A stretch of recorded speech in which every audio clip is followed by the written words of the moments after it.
Alright. Finally, I have a phone that is capable of recording lots and lots of video. Go, camera. I meant your light. Your door's not closed all the way. Oh, so Stanley, you gotta slam it. Ah, damn. God. Wow. I'm sorry. Alright. Door. Yeah, that was I officially have a phone that is capable of recording a lot of video. I always had a phone that could record video. I had the 12 mini, but it only had 60 gigabytes of storage, and obviously YouTube videos take up a lot of storage. This phone has 260, so it's going to be a lot better. On today's episode, what we're going to be doing is going to the junkyard, pulling some parts. In the rain. Yeah, but we're gonna go to the junkyard. We're gonna see if we can pull some parts for the Trooper because we have a trip coming up in October. November. My bad. We're in October right now. In November, the 3rd through 7th. 3rd through 7th. We're going the 4th through the 7th. You guys are. I'm not. I'm going Thursday night. Yeah. Okay. Actually, I think I'm leaving Wednesday afternoon. Oh. I don't know. Anyways, but yeah, I'm gonna go to the junkyard. I'm gonna get some lower control arms, trailing arms, whatever you want to call them for the rear, because mine are slightly bent. If these ones aren't bent, I'm gonna get them and weld angle iron on the bottom side of it to make them a lot stronger, obviously. I'm also gonna get a brake caliper and a brake hose because mine in the rear is currently seizing up for whatever reason. I don't know if it's the caliper that's bad, if it's the hose that's bad. The slide pins are greased. Everything else is fine. It has fresh fluid in it, which is JR actually was the one saying that it could be the hose deteriorating on the inside. I mean, this truck's a 96. It almost has 300,000 miles. Pretty sure those are like right there with it, basically, because it's not the factory rear end. But I don't remember if we got the new calipers and everything off the other rear end. So I'm just gonna get a new caliper from the junkyard, new. It'll be better than this, and new brake line as well. Whatever other goodies I can pull off of that truck, and then we'll head up to my grandparents' house. I'll put everything on, try and get them welded today and put on today. Also, I got new springs for the rear end. They are Old Man Emu ARB 2929s. They have a progressive spring rate of 280 to 300, which at that, it's the stiffest coil they offer, and it gives me 1.5 inches to lift. Or is it 2 inch? I think it's 1.5 inches to 2 inch. That's like their lift scale. It's either 1.5 inches or a 2 inch lift, and then I have a 1 inch spacer, coil spacer. So basically, I'll be either 2.5 inches or a 3 inch lift. So, and it'll be a lot stiffer. Right now, I don't remember. I have ARB Old Man Emu springs in it right now, but they're a lot softer, so it bottoms out a lot. And then obviously, with all my camping equipment and the subwoofer system, it just annihilates the bump stops every single time we go out. So hopefully, these new springs will get rid of that sag and that constant, that lower back pain. And yeah, but we're gonna make our way over to the junkyard now. Well, we made it to the junkyard, and now we're going to row 328, which is somewhere back over there in the area. We're looking for a Trooper, like I said. What is 315th down that way? So they just put this truck in 2 days ago. So hopefully it's not completely ran through. Maybe there'll be something I can use off of it. That's an Accord. But yeah, he's got the wheelbarrow. Got all our tools there. I'm gonna go hit up this Trooper and see what we can take. Well, we found the Trooper. It's a 94, mine's a 96, but a lot of the parts under the truck are still the same. So that's all that I really cared for. Unfortunately, the thing that I really needed was the lower control arms, but they got messed up. So whenever they picked these trucks up with their forklifts, they picked it straight up on the control arms and just obliterated them. That's supposed to be straight. It's not straight, so it's gonna be great. I'm gonna rip that wheel off, get the brake caliper, and I also am gonna have a really nice come up because it has all the factory skid plates, which mine does not have. So I will be taking all of these. That one's a little messed up. I will have to beat it out, but I'm okay with that. So yeah, I'm gonna get all these skid plates and that one brake caliper back there, and we'll go from there. Should be pretty easy. These are just 14 mils and everything, and then I'll put them in place.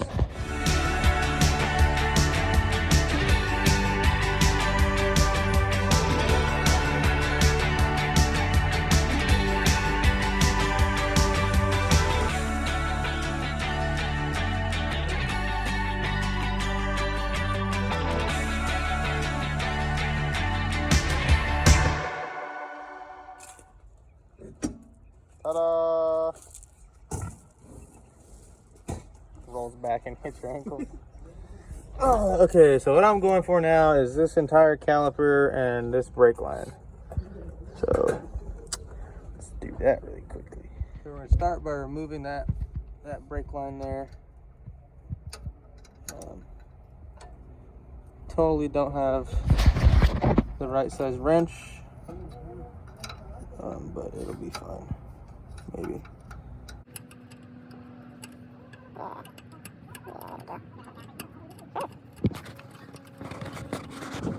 Just a caliper. But before we do that, I'm gonna get rid of those.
Success. So we were able to get all three of the skid plates and the brake caliper. We went off on a little side quest looking for a seat for his Jeep. Couldn't find one. All the ones that we did find were soaking wet or had broken mounting brackets. So now we're gonna head up to place and get everything put on. Like I said, I have to bend that other bracket back out, which shouldn't be too hard. I think I'll just get like space it out evenly and just hammer it down. It's from when they picked it up with the forks. So yeah, we're gonna do this quick little drive up to the place and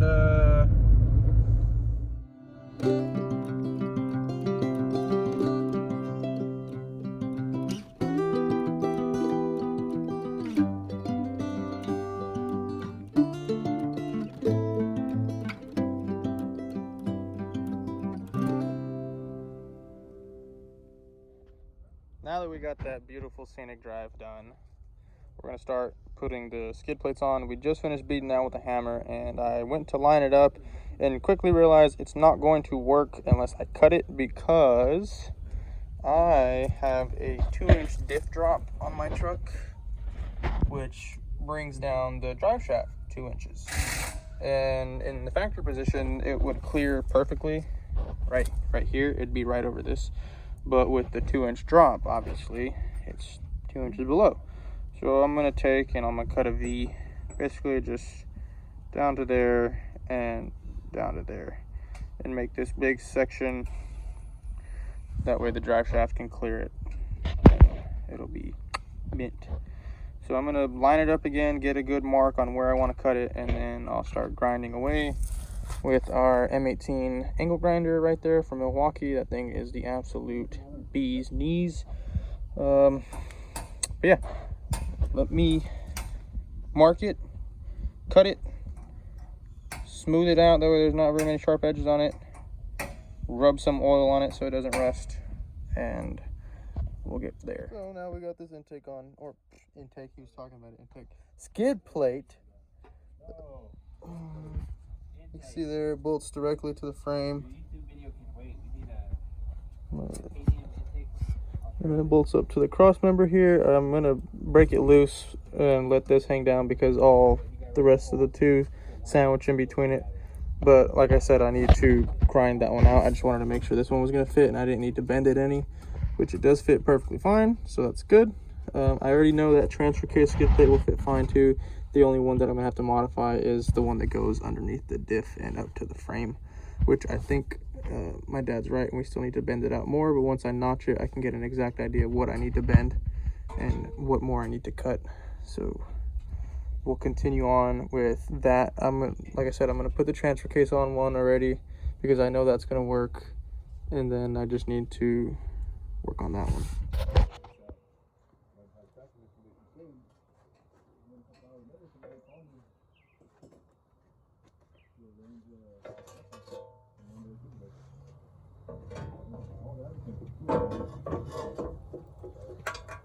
So this is for the transfer case skid.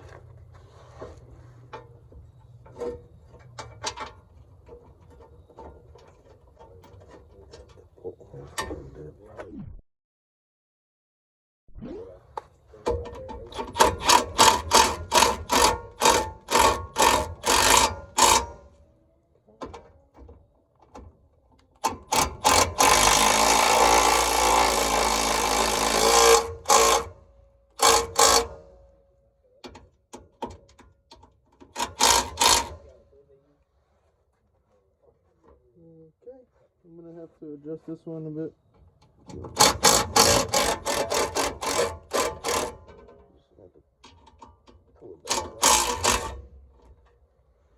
Alright, yeah, that one goes in between there.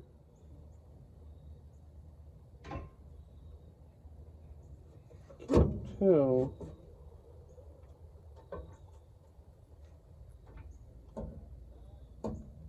Okay, yeah, now it'll go like that right there.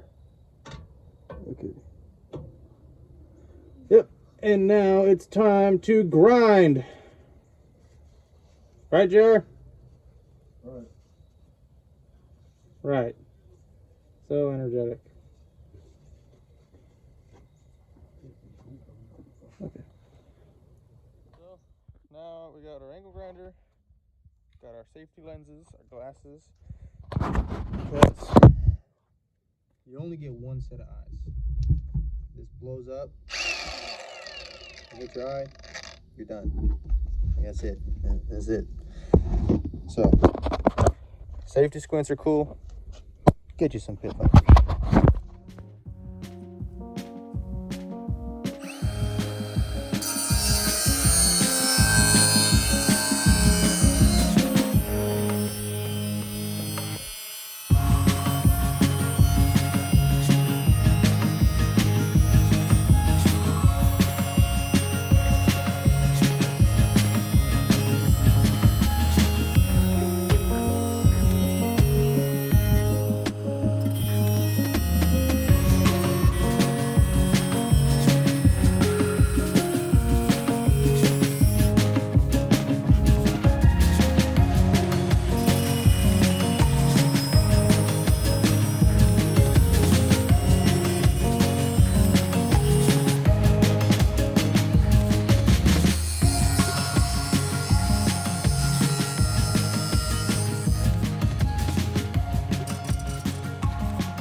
Cut.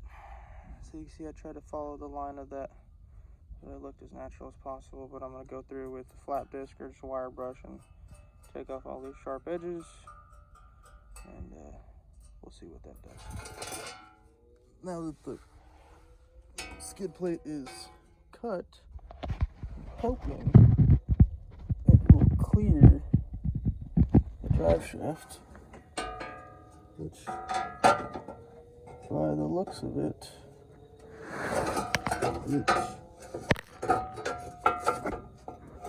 will. Okay. Yeah. So I just need to bend that mount a little bit up, as well as this one here.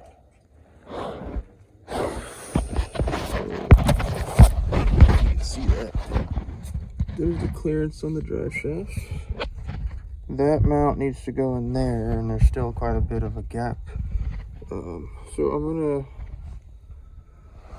gonna take that bolt out, slide it in place, and bend it accordingly. Kind of hard to tell, obviously, from positioning, but during our little beating process, we made the mount not so straight.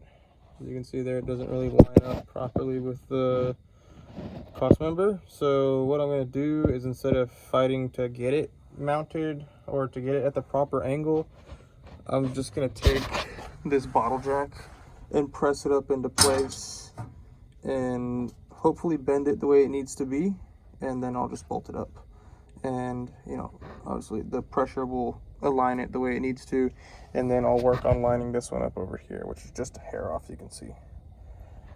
Other than that, it's coming along nicely. The underbelly is going to be somewhat well protected now. The biggest thing I'm happy about is having the transmission covered, because before it was just open. In the future, I do plan on using these two mounting brackets here to make a full skid plate that comes, basically just covers the oil pan and transmission, and it'll bolt up to right here as well, because nothing back there can really get damaged. I mean, obviously a drive shaft, but you know, it's a drive shaft. You can fix that pretty easy compared to, you know, busting an oil pan or a transmission pan or something. So we're gonna keep grinding away and see if I can't press this into place.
now you can see that bolt's in, that bolt is in, and all the remaining bolts are in.